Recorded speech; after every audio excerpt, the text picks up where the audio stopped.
5ই আগস্টের পরবর্তী আরো 2-3 মাস পর্যন্ত রেগুলার বেতন দিচ্ছে। আমি একটু বলি, 5ই আগস্টের পরবর্তী 2 মাস আমরা গভর্নমেন্ট 5 মাস চালাচ্ছে, জানুয়ারি সহ 5 মাস। 5ই আগস্টের পরে আমরা আমাদের নিজস্ব ফান্ড থেকে বেতন দেওয়ার কোনো সুযোগ ছিল না। নিজস্ব ফান্ড থেকে দিতাম, তখন এটা অপারেট করা, এটাকে উঠানো এবং এটা ডিস্ট্রিবিউট করার মাঝে কোনো ডিলে কিছু ছিল না। যখন এটা গভর্নমেন্টের কাছে চলে গেছে, গভর্নমেন্ট যে বরাদ্দটা দিচ্ছে আমাদের, এই বরাদ্দটা ভেঙে ভেঙে দিচ্ছে এবং এই বরাদ্দটার জন্য যে প্রায় 80 কোটি বা 100 কোটি টাকা লাগে বা 60 কোটি টাকা লাগে, টাকাগুলি দিয়ে ব্যাংকে দায়িত্ব দেওয়া হচ্ছে জনতা ব্যাংক, ওর কাছে কিন্তু ভ্যাকসিন কোড ঋণের বোঝাটা সবচেয়ে বেশি এবং তার পক্ষে প্রতি মাসে 60-65 কোটি টাকা 80 কোটি টাকা ম্যানেজ করা সম্ভব হতো না।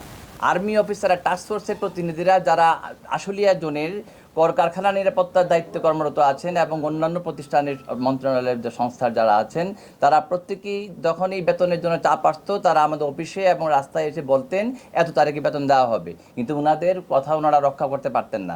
12 তারিখ হলে 15 তারিখ হয়ে গেছে, 15 তারিখ হলে 17 তারিখ হয়ে গেছে।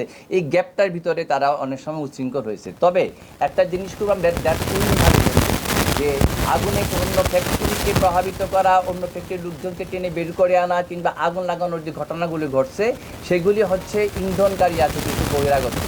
আমরা অনেক শনাক্ত করেছি বহিরাগত, যারা ভ্যাকসিন কোড লেবাস ধরে অথবা ভ্যাকসিন কোড নাম করে এই ধরনের অপকর্মগুলি করে, যেটা গতকালকে লাস্ট হয়েছে। আমরা এই পর্যন্ত আজকের এই সংবাদ সম্মেলন পর্যন্ত যতগুলি কর্মসূচি আমরা করেছি, সবগুলি কনস্ট্রাকটিভ হয়েছে, একদম গঠনমূলকভাবে করার এবং শান্তিপূর্ণভাবে করার চেষ্টা করেছি। বাংলাদেশের ইতিহাসে সবচেয়ে দীর্ঘ মানববন্ধন কর্মসূচি করেছি আমরা গত বৃহস্পতিবার 14 তারিখ, এবং এটার মধ্যে প্রায় আপনার কয়েক লক্ষ লোকের উপস্থিতি ছিল।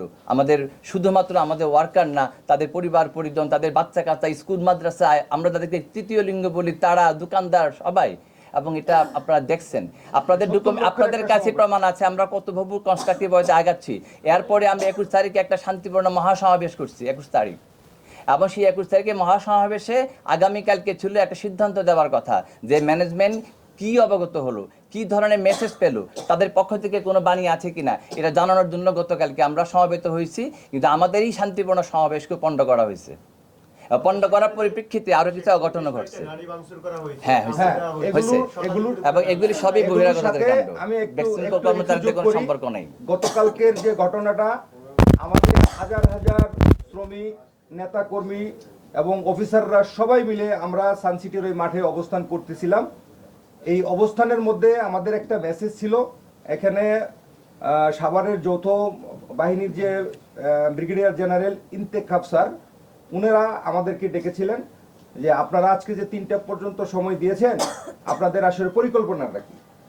আমরা গত 21শে জানুয়ারি যে গণসমাবেশ করেছিলাম, প্রায় 70 থেকে 80 হাজার লোকের অবস্থান আমরা ওইখানে হয়ে গেছে।